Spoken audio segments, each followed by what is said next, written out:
Hi everyone. सो आज का हमारा टॉपिक है पॉलिनोमियल।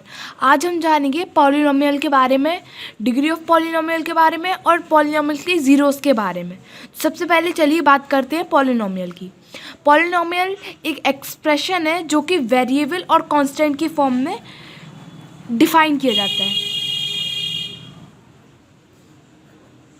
ये वेरिएबल और कांस्टेंट से मिलके बनता है। और वेरिएबल का मतलब क्या होता है? वेरिएबल मतलब कोई भी चेंजेबल, कोई भी इसकी वैल्यू चेंज होती रहे। तो अपन इसमें सपोज करते हैं सारे अल्फ़ाबेट्स। तो मानिए x हमारा वेरिएबल है, y हमारा वेरिएबल है, z हमारा वेरिएबल है, और भी आप कुछ भी ले सकते हैं, a ले सकते हैं, b ले सकते हैं। और यहाँ पे हम कांस्टेंट की बात करते हैं तो कांस्टेंट हमारा हो गया 1, 2, 3 जो कि फिक्स्ड है। मतलब कुछ भी ले सकते हैं जो कि फिक्स्ड हो, वो है हमारा कांस्टेंट।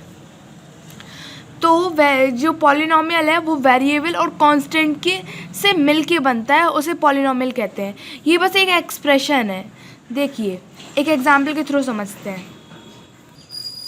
तो यहाँ पे एक इक्वेशन ली हमने 4x² + 3x + 2। यहाँ पे वेरिएबल है x, यहाँ पे वेरिएबल है x और यहाँ पे कांस्टेंट है 4। तो क्या ये पॉलिनोमियल होगा? हाँ, ये पॉलिनोमियल होगा, क्योंकि वेरिएबल और कांस्टेंट से मिलके ही पॉलिनोमियल बनता है। और ये प्रूफ हो रहा है इस इक्वेशन से कि वेरिएबल और कांस्टेंट से मिलके बना है, इसलिए ये पॉलिनोमियल है। अब पॉलिनोमियल का हम सिंबल जान लेते हैं। सिंबल जानते हैं जिससे हम इसको डिनोट करते हैं। तो पॉलिनोमियल अगर हमें किसी भी x के फॉर्म में डिनोट करना है, पॉलिनोमियल का x की फॉर्म में अगर पॉलिनोमियल को हमें डिनोट करना है तो हम इसको px लिख सकते हैं, fx लिख सकते हैं, gx लिख सकते हैं। मतलब जो अंदर का टर्म हो वो x ही होगा, बाकी बाहर का आप कुछ भी चेंज करके लिख सकते हैं। उसको ऐसे ही लिखेंगे, इसको इस फॉर्म में लिखेंगे। अगर y की फॉर्म में लिखेंगे तो बस सेम यही रहेगा, py, y अंदर हो जाएगा। जिसके फॉर्म में लिखेंगे अंदर वो हो जाएगा, और बाकी आगे का आप चेंज करते रहिए, कोई दिक्कत नहीं है।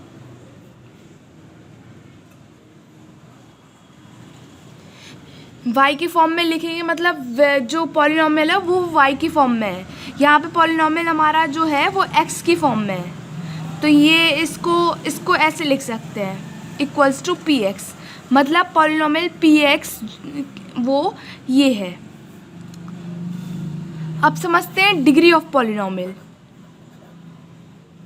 डिग्री ऑफ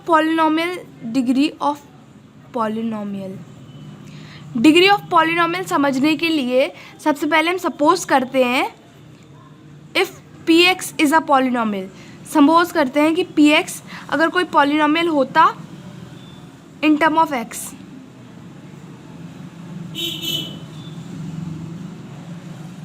तो जो x की सबसे हाईएस्ट पावर होती, then the highest power of x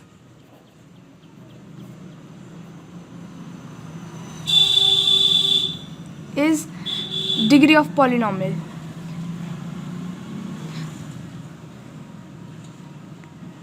मानिए हमारे पास एक पॉलिनोमियल है px। ऊपर ही का एग्जाम्पल ले लेते हैं। मानिए 4x² + 3x + 2। ये हमारे पास पॉलिनोमियल है। इसमें x की हाईएस्ट, ये x के टर्म में है, ये px हमारे पास एक पॉलिनोमियल है और x के टर्म में है। और इसकी हाईएस्ट पावर ऑफ x क्या है? हाईएस्ट पावर ऑफ x तो 2 है ना, तो इसकी डिग्री जो होगी वो होगी 2। तो यहाँ से डिग्री निकाल लिया, तो यहाँ से ये डिग्री भी 2 पता चल गई। तो जो x की है, मतलब अगर आपको किसी भी पॉलिनोमियल का डिग्री निकालना हो तो आपको x की हाईएस्ट पावर देखना पड़ेगा, या फिर अगर इधर पे x ना होता y होता तो आपको y की हाईएस्ट पावर देखना पड़ता है। तो उसके अकॉर्डिंग आपकी जो हाईएस्ट पावर होगी वही आपकी डिग्री होगी। अब हम कुछ टर्म्स डिफाइन करेंगे, जैसे लीनियर पॉलिनोमियल। लीनियर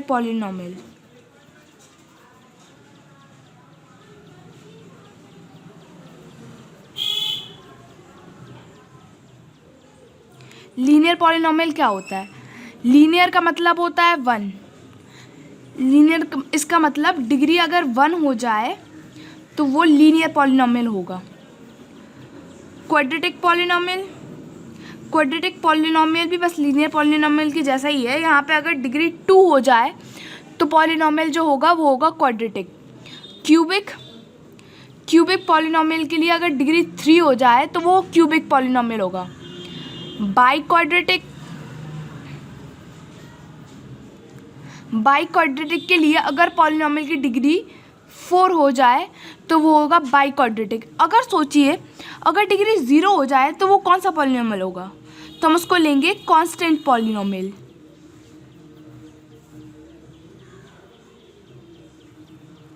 अब इसका एक एग्जाम्पल के थ्रू समझाते हैं। 4x + 3, यहाँ पे जो पॉलिनॉमियल की डिग्री है, यहाँ पे पॉलिनॉमियल की जो डिग्री है, हाईएस्ट डिग्री, वो है 1, इसलिए ये हो गया लीनियर पॉलिनॉमियल। एग्जाम्पल दूसरा, और यहाँ पे जो पॉलिनॉमियल की डिग्री है वो 2, तो यहाँ पे जो हाईएस्ट डिग्री है वो 2, तो ये हो गया क्वाड्रेटिक पॉलिनॉमियल।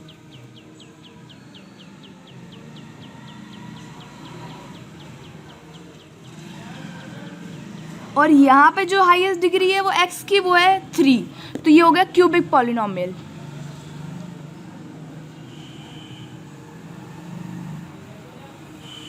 और यहाँ पे जो x की हाईएस्ट पावर है वो है 4, तो यहाँ पे डिग्री हो गई 4 और हो गया बाई क्वाड्रेटिक पॉलिनॉमियल। यहाँ पे तो कुछ x की पावर ही नहीं है, x की पावर यहाँ पे 0 है, तभी तो ये 4 होगा, क्योंकि x की पावर 0 हो जाएगा तो x की पावर 1 होता है, इसलिए ये 4 हो गया। तो x की पावर यहाँ पे 0 है, तो ये है कांस्टेंट पॉलिनॉमियल।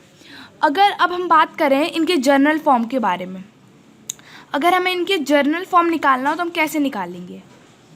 जर्नल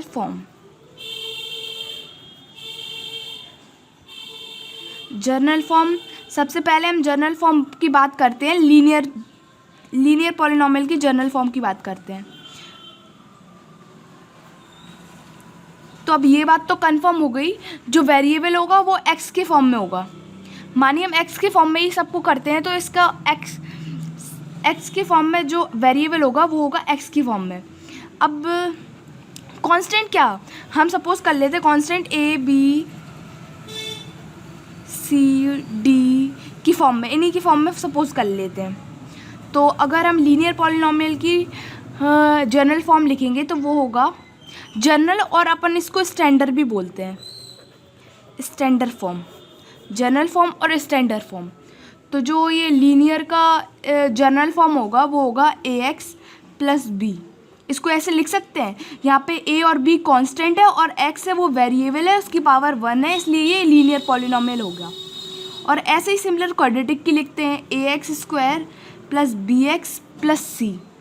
यहाँ पे कांस्टेंट हमारे पास a b c, और जो वेरिएबल है वो x हमारे यहाँ पे वेरिएबल है, और जो x की हाईएस्ट पावर है 2, तो x की डिग्री हुई 2, और उस अकॉर्डिंग ये हुआ क्वाड्रेटिक पॉलिनॉमियल।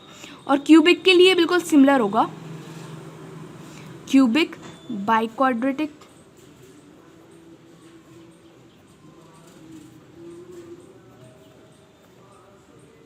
बस यहाँ पे आपकी पावर 3 कर देना, और आगे आपको कांस्टेंट बढ़ाते चलना है।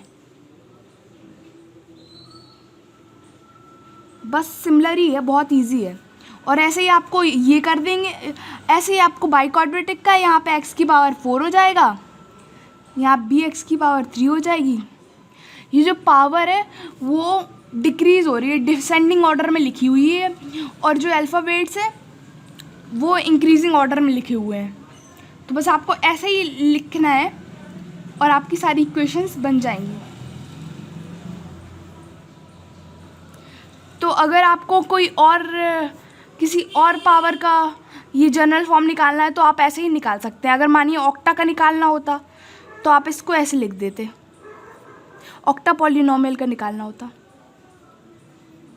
तो आप इसको ऐसे लिख देते, और आगे आप कंप्लीट कर लेते।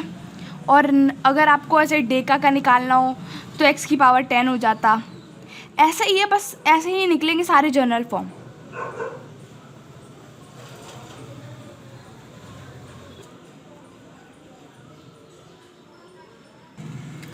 तो अब हम बात करते हैं पॉलिनॉमियल के रूट्स और ज़ीरोज़ के बारे में। पॉलिनॉमियल के ज़ीरोज़ क्या होते हैं? ज़ीरोज़ मतलब रूट्स। तो पॉलिनॉमियल के जो ज़ीरोज़ होते हैं, मानिए हमारे पास एक पॉलिनॉमियल है P x in term of x. जिस x की वैल्यू पे पी एक्स ज़ीरो हो जाए, वही जो x की वैल्यू होगी, वो वैल्यू होगी x की, वो होगा ज़ीरो। ज़ीरोज़ बोल सकते हैं और रूट्स भी बोल सकते हैं। मानिए कि हम एग्जाम्पल लेते हैं,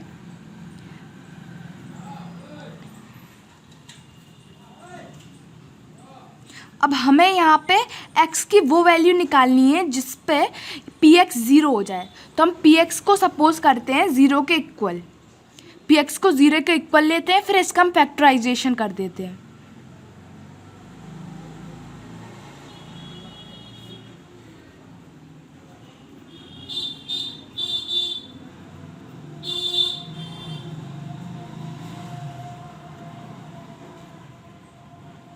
तो यहाँ पे x की दो वैल्यू आई, -1 तो -1 अगर जब हम इस पे -1 रखेंगे, x की वैल्यू -1 पे पी एक्स ज़ीरो हो रहा, -1 पे पी एक्स ज़ीरो हो रहा। तो ये जो -1 है, यही है ज़ीरोज़। इसी को बोलेंगे पॉलिनॉमियल के ज़ीरोज़ और रूट्स। तो याद रखिएगा, जिस x की वैल्यू पे पी एक्स ज़ीरो हो जाए, वही वैल्यू रूट्स है और ज़ीरोज़ है, ज़ीरो है पॉलिनॉमियल का, उस पॉलिनॉमियल का। आपने इसमें एक चीज़ देखी होगी, यहाँ पे इस पॉलिनॉमियल की डिग्री है 2, इसकी डिग्री है 2 क्योंकि हाईएस्ट पावर है 2, तो उसके अकॉर्डिंग डिग्री भी हुई 2, डिग्री 2 ही, इसके रूट्स 2 आ रहे हैं, इसके रूट्स भी 2 ही आ रहे हैं, इसके रूट्स या फिर ज़ीरोस बोला जाए तो 2 आ रहे हैं। तो ऐसा ही देखिए, अगर इक्वेशन, अगर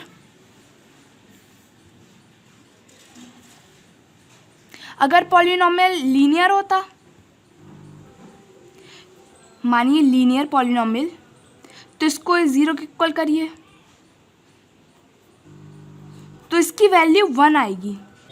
x की जो हाईएस्ट पावर होती है, उतने ही x के रूट्स होते हैं, उतने ही 0 होते हैं x के।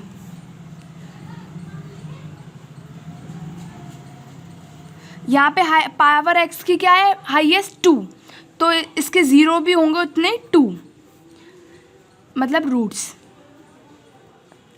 जितनी इसको और सिंप्लीफाई करके बोल सकते हैं, x की जो डिग्री होगी, पॉलिनॉमियल की जो डिग्री होगी, वही इक्वल होगी नंबर ऑफ रूट्स के और ज़ीरोज़ के। मानिए यहाँ पर डिग्री है 2, तो नंबर ऑफ जो रूट्स होंगे वो भी 2 होंगे। मानिए डिग्री 1 होती तो नंबर ऑफ ज़ीरोज़ भी 1 होते। तो लीनियर के लिए यहाँ पे जो नंबर ऑफ रूट्स मिलेंगे वो हमें 1 मिलेंगे, और क्वाड्रेटिक के लिए मिलेंगे हमें 2, क्यूबिक के लिए मिलेंगे हमें 3, क्योंकि क्वाड्रेटिक की डिग्री होती है 2, इसलिए हमें नंबर ऑफ रूट्स मिलेंगे 2, और क्यूबिक की डिग्री होती है 3, तो इसलिए हमें नंबर ऑफ रूट्स जो मिलेंगे वो 3 मिलेंगे। यहाँ पे प्रूफ भी हो गया कि क्वाड्रेटिक के 2 रूट्स हैं, तो 2 मिले हमें, -1 और -1 मिला, तो यहाँ पे 2 रूट्स मिले। एक ये हो गया पहला रूट्स, दूसरा रूट ये हो गया। रूट्स को हम ज़ीरोज़ भी बोलते हैं, ये यहाँ पे रूट्स को हम ज़ीरोज़ भी बोलते हैं, ये याद रखिएगा। रूट्स गिवन होते, मानिए 1 2 3, ये किसी पॉलिनॉमियल के रूट्स हैं। इसके अकॉर्डिंग हमें पता लगाना है कि कौन सा पॉलिनॉमियल, तो हम पता आसानी से लगा सकते हैं। यहाँ पे 3 रूट्स गिवन है, मतलब डिग्री 3 हुई, और डिग्री 3 किसकी होती है, क्यूबिक पॉलिनॉमियल की। ऐसे ही अगर रूट्स हमें 2 गिवन होते, तो यहाँ पे 2 रूट्स गिवन है, तो इसका मतलब डिग्री हुई हमारी 2, तो वो हो गया क्वाड्रेटिक पॉलिनॉमियल। इस अकॉर्डिंग हम ये भी पता लगा सकते हैं कि कौन सा पॉलिनॉमियल है।